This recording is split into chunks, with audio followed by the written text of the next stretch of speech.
هو الذي يصوركم في الأرحام كيف يشاء لا إله إلا هو العزيز الحكیم۔ اور وہی اللہ ہے جو تمہاری شکلوں کو، تمہاری صورتوں کو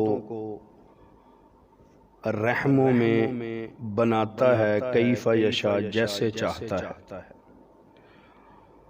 اور اللہ کے علاوہ کوئی الہ نہیں، اور وہی ہے جو زبردست بڑی اعلیٰ حکمت والا ہے۔ ہاں، ماں کے رحم میں اللہ ہے جو تمہاری شکل کو بناتا ہے،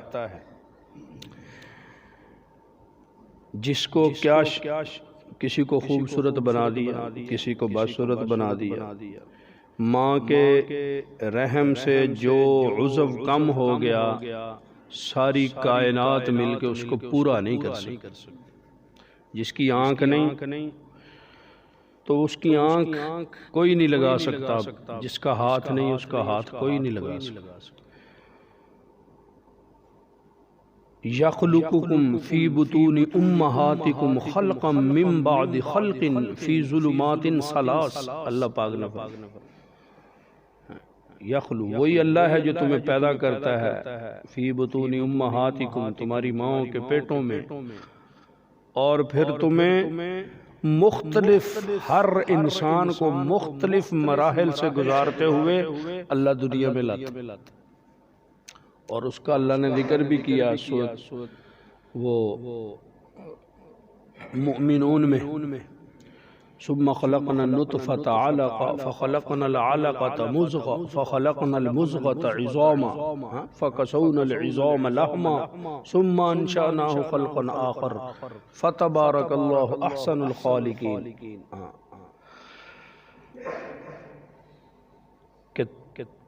اور ایک جگہ فرمایا وفی انفسکم افلا تبصرون، چھوڑو ادھر ادھر کی باتیں، کیا آسمان، کیا زمین، کیا یہ کھیتیاں، اور کیا یہ ندی نالے، اور کیا یہ دریا، اور کیا یہ پہاڑ، اور کیا یہ سارا نظام، اور کیسے یہ زمین سے یہ سبزہ نکل آتا ہے، کیسے آسمانوں سے بارش برستی ہے، کیسے دن آ جاتا ہے، کیسے رات آ جاتی ہے، کیسے سردی آ جاتی ہے، کیسے گرمی آ جاتی ہے۔ چھوڑو یہ باتیں، ان کو نہ غور کرو، تم نہ سوچو ان کو۔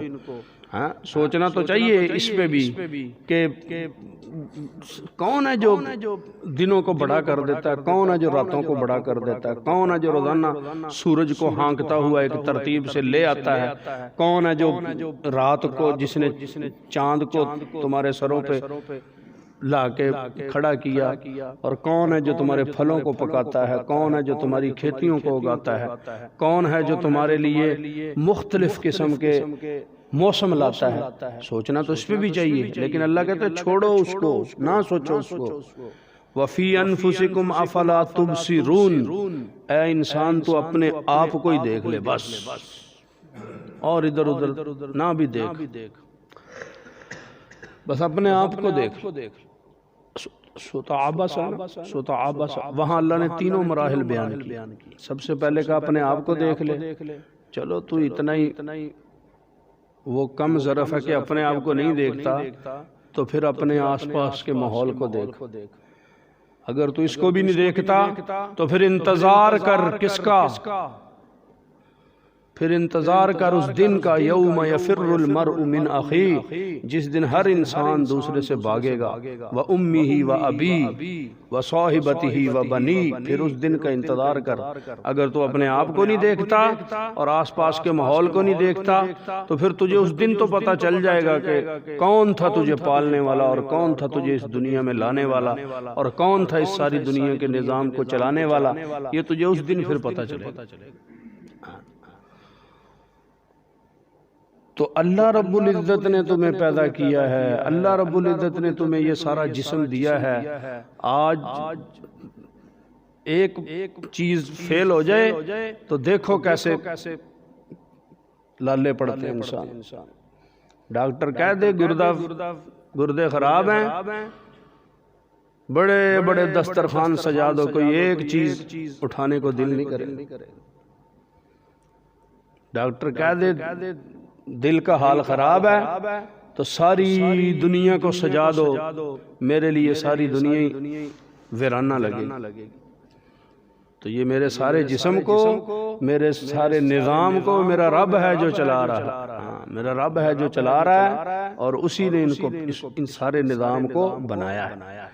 تو میرا جسم اللہ کا بنا ہوا ہے، اور میرے جسم کی ساری حرکات جو ہیں، یہ جو چل رہی ہیں نا، یہ اللہ چلا رہا ہے۔ میرے گردے کام کر رہے ہیں، اللہ کروا رہا ہے ان سے۔ میری آنکھیں کام کر رہی ہیں، اللہ کام کروا رہا ہے۔ جس عضو سے اللہ اپنا حکم کھینچ لیتا ہے، کہتے ہیں جی یہ ختم ہو گیا۔ تو اب یہ اللہ نے جسم دیا کیوں تھا؟ وَمَا خَلَقْتُ الْجِنَّ وَالْإِنسَ إِلَّا لِيَعْبُدُونِ، جن و انس کو پیدا کیا گیا صرف اور صرف اپنی عبادت کے لیے۔ زندگی ایک دفعہ ملی ہے، یہ جسم ایک دفعہ ملا ہے، تو اس کو یعنی اللہ کے لیے کھپا دینا۔ چند سالوں کی یہ زندگی، اس زندگی کو اللہ کے لیے وقف کر دے کہ میری زندگی اللہ کے لیے وقف، میں دنیا میں جو بھی کام کروں گا اپنے رب کے لیے کروں۔ ہاں، میں اپنی بیوی سے بات کر رہا ہوں، اس میں بھی میں یہ نیت کروں کہ میں اپنے رب کو راضی کروں۔ اپنی بیوی سے محبت سے بات کروں گا، میرا رب راضی ہو جائے۔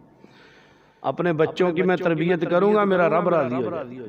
میں اپنے رشتہ دار کی شادی پہ جاؤں گا، میں اس لیے نہیں جاؤں گا کہ وہ اعتراض کریں گے، نہیں، میرے رب کا حکم ہے کہ رشتہ داروں کے ساتھ احسان والا معاملہ کرو، میں اپنے رب کو راضی کرنے جا رہا ہوں۔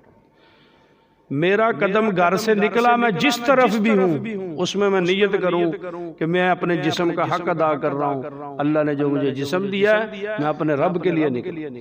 جس طرح صحابہ نے اپنے جسم کو کھپا دیا اللہ کے لیے، صحابہ کے جسم پہ کوئی ایک عضو ایسا نہیں تھا جس پہ زخم کا نشان نہ ہو، اور جس پہ یعنی ضرب نہ لگی ہو اللہ کی۔